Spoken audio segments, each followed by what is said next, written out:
இந்த கான்செப்ட் என்னன்னு பார்த்தீங்கன்னா விஜயகாந்த் வந்து பர்த்டே பேஷும் ஃபன் ஃப்ரைடேயும் சேர்ந்து கண்டக்ட் பண்ணா அதான் கான்செப்ட். சரி நம்ம கான்செப்ட் போகிறோம். ஐ welcome you all to the birthday dash.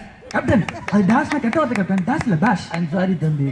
I welcome you all to the birthday boss. Boss இல்லையா பேஷ். சாரி தம்பி எனக்கு இங்கிலீஷ் மட்டும் தான் வரும். I welcome you all to the birthday bash and fun Friday of the Saturday of the Sunday. உன் இங்கிலீஷ்ல டீயை போட்டு கொடுத்த என்னப்பா சொன்ன? ஒன்றும் இல்லை கேப்டன். தெரியும் என்ன நீ கலாய்ச்சேன்னு. பரவாயில்ல.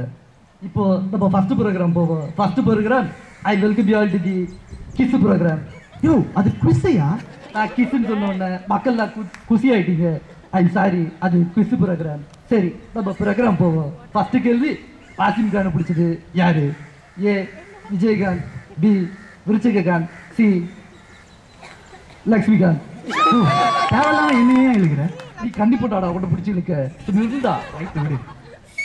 இந்த கேள்விக்கு யார் ஆன்சர் சொல்றாங்க? விஜயகாந்த். கரெக்டா சொன்ன புள்ள. ஏ புள்ள புள்ள இங்க வா புள்ள, உனக்காக ஒரு துப்பாக்கி வச்சிருக்கேன், இந்த வச்சுக்க. வீட்டுல யாரு கண்ணில் பட்டாலும் சுட்டு தள்ளு. இதான் என்னோட ஆர்டர். செகண்ட் கொஸ்டின், வாஞ்சிநாதன் படத்துல அமுல் பேபின்னு ஒரு சாங் வரும். அந்த சாங்ல அமுல் பேபி நானா ரம்யா கிருஷ்ணனா? ஆப்பிரிக்கா பேபி மாதிரி இருந்தா அமுல் பேபியா? என்னடா சொன்ன? ஒன்றில் கேப்டன். எனக்கு திரும்ப திரும்ப கோவம் வருது. வேண்டாம். சரி இந்த கேள்விக்கு யார் ஆன்சர் பண்றா?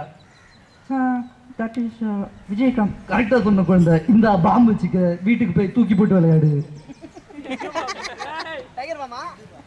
தேர்ட் கொஸ்டின், விஜயகாந்தோட ஹிப் சைஸ் என்ன? 28, 30, 32. இதெல்லாம் கிலோமீட்டர் கணக்கா? நீ பவுண்டர் வர கலாய்ச்சிட்டே இருக்கிற. எனக்கு கோவம் வராது. கோவம் வந்துச்சுன்னா கண்ணு செவக்கும். கண்ணு செவந்துச்சுன்னா புருவம் மேல போகும். புருவம் மேல போச்சுன்னா கை டக டக டகன்னு ஆடும். ஆடிச்சுன்னா எலும்பெல்லாம் நொறுங்கிடுந்தா. அம்பிட்டு தாண்டா சொல்லுவேன். இந்த கொஸ்டினுக்கு ஆன்சர் யாருமே சொல்லாதனால நானே சொல்றேன். 28. யாரும் சிரிக்காதீங்க ப்ளீஸ். சிரிக்காதீங்க சிரிக்காதீங்க ப்ளீஸ். சரி நம்ம அடுத்த கேம் போவோம். இந்த கேம் பாத்தீங்கன்னா நம்ம ப்ராசஸர்ஸ்லாம் ரொம்ப குதூகலமாயிடும். அந்த மாதிரி ஒரு கேமு. 4 பேர் இங்கிட்டு நிற்கணும், 4 பேர் அங்கிட்டு நிற்கணும். 4 பேர் கையிலையும் துப்பாக்கி கொடுத்துருவோம். மாற்றி மாற்றி சுட்டுக்க சொல்லுவோம். சுட்டுக்கிட்டு செத்த பேர் யார் அதிக பேர் செத்தாங்களோ அவங்களுக்கு தான் அதிக பாயிண்ட்டு. இதுதான் கேமு. நான் கூப்பிட போகிற 4 பேர் ப்ராசஸருக்கு ரொம்ப பிடிக்கும். 4 டிஎல் இங்கே வாங்க, 4 காமு அங்கே போங்க.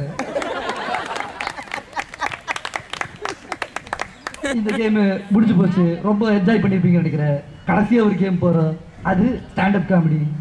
இப்ப பாருங்க, பண்ண போறது நான் தான். கேப்டன் சிரிச்சுக்கிட்டே இருந்தா ஸ்டாண்டப் காமெடி பண்ணுங்க. நான் ஸ்டாண்டப் பண்ணாலே அது பெரிய காமெடிடா. எதுக்குடா ஸ்டாண்டப் காமெடி? இப்படிதான், அவ்வளவுதான்.